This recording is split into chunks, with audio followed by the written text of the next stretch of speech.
Hi friends, welcome to my channel. ఈరోజు video చాలా ఇంట్రెస్టింగ్గా ఉందండి. వీడియోని ఎక్కడ స్కిప్ చేయకుండా ఎండ్ వరకు చూసేయండి. ఆ రోజు వైజయంతి నాగభూషణం కీర్తి పాపని చూసుకుంటాను అని చెప్పినప్పుడు లోపలికి వెళ్ళి ఎవరు చూడకుండా కీర్తి పాపని బెడ్ చివరన పడుకోబెట్టి చుట్టూ ఉన్న దిండులన్నీ తీసి పారేసి కీర్తి పాప కింద పడేలా ప్లాన్ చేసి బయటికి వచ్చేస్తుంది. తాగిన మైకంలో ఉన్న నాగభూషణం అది గమనించుకోకపోవడంతో కీర్తి పాప కింద పడిపోయి చెవులు గొంతుని పోగొట్టుకుంటుంది. ఇక నాగభూషణం ఆ కోపంలో కౌశికిని కీర్తి పాపని బయటికి నెట్టేస్తారు, ఇంటి నుండి గెంటేస్తారు. అదే అదనుగా వైజయంతి తన ప్లాన్ని వర్కౌట్ చేసి ఈరోజు మనకి జరిగిన అవమానాన్ని జీవితంలో మర్చిపోవద్దు కౌశికి. ఆ సురేష్ నీ ఆస్తి కోసమే నిన్ను ప్రేమించాడు. ఇప్పుడు నీకు ఇంత అవమానం జరిగినా కూడా నీ దగ్గరికి రాకుండా ఇంట్లో ఉండిపోయాడు. చూసావా, వీడి కోసమా నువ్వు మమ్మల్ని కాదనుకున్నది? మనం ఇంటికి వెళ్ళిపోదాం పద కౌశికి అని వైజయంతి కౌశికికి సురేష్ పైన నూరిపోసి కౌశికిని ఇంటికి తీసుకొచ్చేస్తూ ఉంటుంది. ఇక నిషి ఇలా అంటూ ఉంటుంది, అత్తయ్య ఇప్పుడు వదిన ఆ ఇంటికి వెళ్తే నిజం తెలిసిపోతుంది కదా అని అడుగుతుండగా, అవును, అందుకే ఇంటికి వెళ్ళకముందే ఏదో ఒకటి చెయ్యాలి అని అంటూ వైజయంతి ప్లాన్ని చెప్తూ ఉంటుంది. ఇది సేఫేనా పెద్దమ్మ? ఏదైనా జరిగితే అక్క ప్రాణాలకే ప్రమాదం అని అంటూ ఉంటుంది కాచి. ఇప్పుడు మనకి అంతకు మించి ఐడియా లేదు. కౌశికి ప్రాణాలు పైన మనకు వచ్చే ఎఫెక్ట్ ఏమీ ఉండదు అని అంటూ వాళ్ళు వేసుకున్న ప్లాన్ని అమలు చేయడానికి రెడీ అవుతూ ఉంటారు. ఇక మరోవైపు కేదార్ కిందికి దిగి వస్తూ ఉంటాడు. కిచెన్లో ధాత్రి కౌశికి కోసం సున్నుండలు ప్రిపేర్ చేస్తూ ఉంటుంది. హాల్లో కీర్తి పాప కింద కూర్చొని పిల్లి ఎలుక బొమ్మలతో ఆడుకుంటూ ఉంటుంది. ఇక కేదార్ ఇట్స్ రివెంజ్ టైం అని అనుకుంటూ కీర్తి పాప దగ్గరున్న ఎలుక బొమ్మని అడిగి తీసుకొని ధాత్రి దగ్గరికి వెళ్తాడు. ఇక ఏం చేస్తున్నారు మేడం అని అడుగుతుండగా, వదిన కోసం సున్నుండలు చేస్తున్నాను అని ధాత్రి అనగానే, నాకు లేవా అని అడుగుతాడు కేదార్. ఎందుకు లేవు అని అంటూ కేదార్ నోట్లో ఒక సున్నుండని కుక్కేస్తుంది ధాత్రి. ఇక అమ్మా, నా నోట్లోనే సున్నుండ కుక్కేస్తావా అని అంటూ తన చేతిలో ఉన్న ఎలుక బొమ్మని మెల్లిగా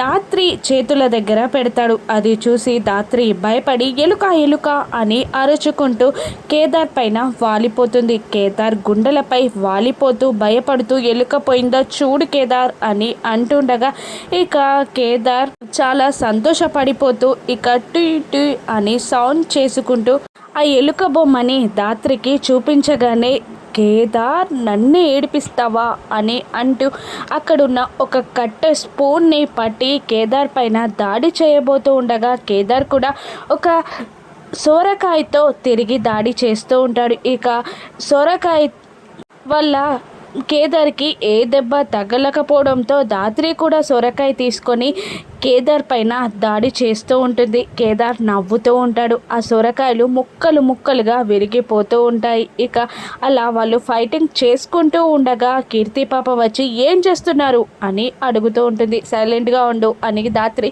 కేదార్ని అంటూ ఉంటుంది. వాళ్ళు సైలెంట్గా ఉండడంతో అబ్బచ్చా అని అనుకుంటూ ఆ ఎలుక బొమ్మని తీసుకొని అక్కడి నుండి వెళ్ళిపోతుంది కీర్తి పాప. ఇక కోపంలో ఆ సున్నుండాన్ని పిసుకుతూ కేదార్ని చూస్తూ ఉన్న ధాత్రిని చూస్తూ కేదార్ భయపడి అక్కడి నుండి పారిపోతాడు. ఇక మరోవైపు గన్స్ స్వాధీనం చేసుకున్న జేడీని గుర్తు తెచ్చుకొని మీనన్ కోపంతో రగిలిపోతూ ఉంటాడు.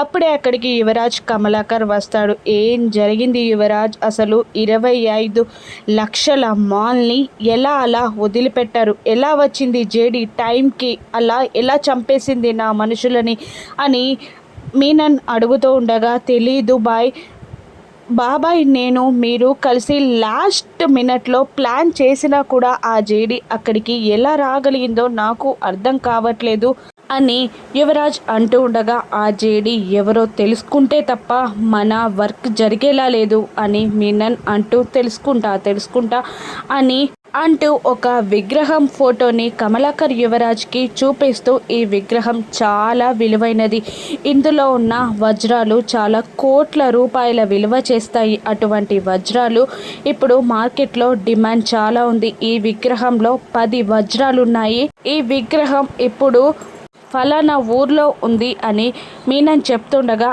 అది సురేష్ వాళ్ళ అమ్మగారు ఈ విగ్రహాన్ని తీసుకురావాలి అని మీనన్ అంటూ ఉండగా, ఇక యువరాజ్ కమలాకర్ ఇద్దరు మాట్లాడుకొని 2 రోజుల్లో మీ చేతుల్లో విగ్రహం పెడతాం బాయ్ అని యువరాజ్ అంటుండగా, ఈసారి ఏదైనా తేడా జరిగితే మాత్రం ప్రాణాలు పోవడం ఖాయం యువరాజ్ అని అంటుండగా, ఈసారి తప్పు జరగనివ్వను అని యువరాజ్ కమలాకర్ అంటూ ఉంటారు. ఇక సరే, మీరు వెళ్ళే టైంలో నేను విగ్రహం ఉన్న లొకేషన్ని మీకు సెండ్ చేస్తాను అని మీనన్ అనగానే, అక్కడి నుండి యువరాజ్ కమలాకర్ వెళ్తూ కౌశిక్కి వాళ్ళతో వెళ్తే మనకే ప్రాబ్లం ఉండదు అని అనుకుంటూ ముందుగా ఆ ఫేక్ కరెన్సీని అక్కడ నుంచి షిఫ్ట్ చేసి డిస్ట్రిబ్యూట్ చేయాలి అని కమలాకర్ అంటూ ఉండగా, కంపెనీలో ఉంది కదా వాడికి తెలిస్తే ఎలా అని యువరాజ్ అంటూ ఉండగా, ఇక వాడు ఇంటికి వెళ్ళిపోయాక వర్కర్స్ అందరూ వెళ్ళిపోయాక నా మనుషులు వచ్చి పని మొదలు పెడతాడు, టైం ఖాళీ వాడు కనుక అక్కడికి వస్తే ఈరోజే వాడిని చంపేద్దాం అని కమలాకర్ అంటూ ఉండగా, అదే కరెక్ట్ పని బాబాయ్ అని యువరాజ్ కూడా అంటూ ఉంటాడు.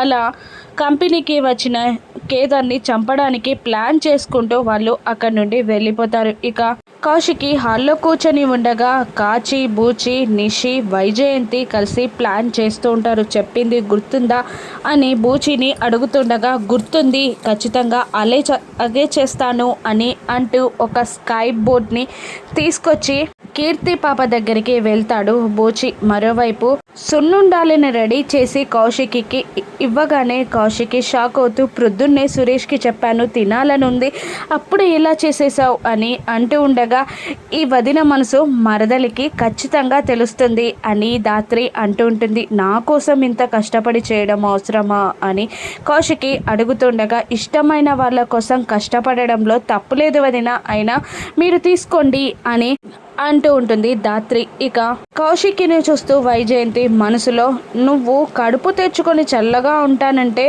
మా వల్ల ఎలా అవుతుంది అని అనుకుంటూ, ఇక నిషి, వైజయంతి, కాచి అక్కడికి వచ్చి, సర్లే కానీ నువ్వు కాఫీ తీసుకురాపో అని ధాత్రిని అక్కడి నుండి పంపించేస్తుంది నిషి. ఇక నిషి, వైజయంతి కలిసి కౌశికిని రెస్ట్ తీసుకోమని పైకి వెళ్ళమని అనగానే, ఇక కౌశికి లేచి పైకి వెళ్ళబోతూ ఉండగా కీర్తి పాపని స్కైపోర్ట్ మీద నిలబెట్టి తోయబోతూ ఉంటాడు బూచి. కానీ స్లిప్ అయి బూచియే స్కైబోర్డ్ పైన స్పీడ్గా వస్తూ, వదిన తప్పుకోండి, వదిన తప్పుకోండి అని అరుస్తూ ఉంటాడు. ఇక బూచిని చూస్తూ కౌశికి భయంతో తన చేతిలో ఉన్న ప్లేట్ని కింద పడేసి అమ్మా అని గట్టిగా అరుస్తుంది. ఇక పక్కనే ఉన్న కేదార్, సురేష్ కౌశికి అని అంటూ అరుస్తూ ఉండగా ధాత్రి వదిన అని అరుస్తూ కౌశికి దగ్గరికి వచ్చి, బూచి వచ్చి కౌశికిని గుద్దక ముందే చెయ్యి పట్టి లాగి కౌశికిని సేవ్ చేస్తుంది ధాత్రి. ఇక బూచి వెళ్ళి అక్కడ ర్యాక్కి తగిలి కింద పడిపోతాడు. సురేష్, కేదార్ ఇద్దరు బాగానే ఉన్నావా కౌశికి అని అడుగుతూ ఉంటారు. వదిన బాగానే ఉన్నారు కదా అని ధాత్రి అడుగుతూ కౌశికిని ఒక టేబుల్ పైన కూర్చోబెట్టి వాటర్ ఇస్తారు. నేను బాగానే ఉన్నాను, పర్లేదు అని అంటుండగా ధాత్రి అనుమానంగా బూచి వైపు చూస్తూ ఉంటుంది. ఇక బూచి కాచి అని పిలవగానే అయ్యో మాయనా అని అంటూ వెళ్ళి బూచిని అక్కడికి తీసుకొస్తుంది. ఇక ధాత్రి అనుమానంగా బూచి వైపు చూస్తుండగా వైజయంతి, నిషి ఇద్దరు నీకేం కాలేదు కదా వదిన అమ్మే అని అడుగుతూ ఉంటారు. ఏం కాలేదు అని కౌశికి అంటూ ఉంటుంది. ఇక ధాత్రి అనుమానంగా పైన హాల్లో ఉండాల్సిన స్కైపోర్ట్ కిందికి ఎలా వచ్చింది అని అడుగుతూ ఉండగా తడబడుతూ బూచి ఇలా సమాధానం చెప్తూ ఉంటాడు. కీర్తి పాప ఆడుకుంటాను అంటే నేనే తీసుకొచ్చాను అని బూచి చెప్పగానే అనుమానంగా ధాత్రి చూస్తూ ఉండగా నిషి కాచి వైజయంతి టెన్షన్ పడుతూ ఉంటారు. అమ్మో, దీనికి అనుమానం వచ్చిందంటే వదిలిపెట్టదు అని అనుకునే లోపే కమలాకర్ బూచి చేయిని పట్టుకొని చెంప మీద లాగి పెట్టి ఒక్కటిస్తాడు. నీకు అసలు మేనర్స్ ఉందా? నువ్వు మనిషివేనా? ఇదేమైనా ప్లే గ్రౌండ్ అనుకుంటున్నావా?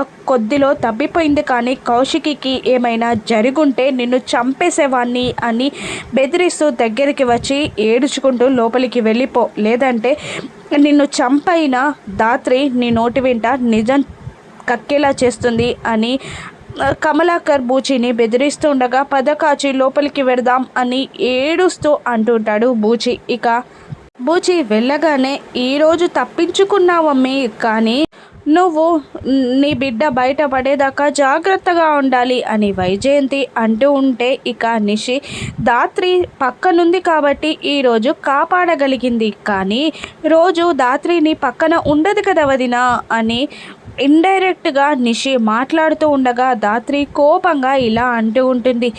నేను పక్కన ఉన్నా లేకపోయినా వదిన నీ ప్రమాదం తాకాలంటే ముందు నన్ను దాటాలి, ప్రాణం అడ్డేసైనా సరే వదినని నేను కాపాడుతాను అని ధాత్రి అనగా నిషి వైజయంతి షాక్ అవుతూ ఉంటారు. ఇక సురేష్ కౌశికిని పైకి తీసుకెళ్తూ ఉండగా ఇక ఎటు వాళ్ళటు వెళ్ళిపోతారు. ఇక ధాత్రి కేదార్లు ఇది ప్రమాదంలా లేదు, కావాలని ప్లాన్ చేసినట్టున్నారు అని కేదార్ అంటుండగా ధాత్రి కూడా అవును నిజమే, కావాలనే వదినకి అబాషన్ కావాలని ప్లాన్ చేసినట్టున్నారు అని ధాత్రి అంటుంటుంది. ఇక ధాత్రి కౌశికిని ఎలా కాపాడగలదు?